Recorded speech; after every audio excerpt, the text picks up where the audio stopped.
শাশুড়ি আম্মা সারাদিন তো বাসায় বসেই থাকেন, এটা একটু বাচ্চা দেন, বাসায় মেহমান আসবে, রান্না বসামো।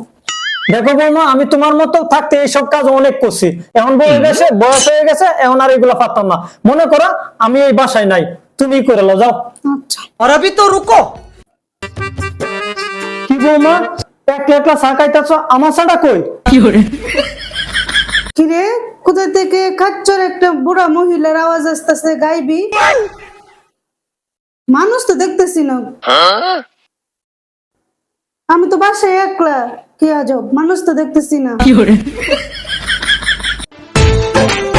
বৌমা, বিকালে আমার মেয়ে আইবো, মেয়ে জামা আইবো, এদের জন্য তাড়াতাড়ি ফাঁক শাক করো গা, যাও। গুস ফাঁকাও গা, আর গরু গুস ফাঁকাও গা, যাও। কিরে, এডি আমার সাথে কি হচ্ছে? আমি তো কাউকে দেখতে পারতাছি না, গাইবি কোথা থেকে আওয়াজ আসতেছে? আমি তো বাসায় একা, আমার তো ডর লাগতেছে। কিছু একটা করার লাগবো, হুজুর টুজুর আইন না। ওই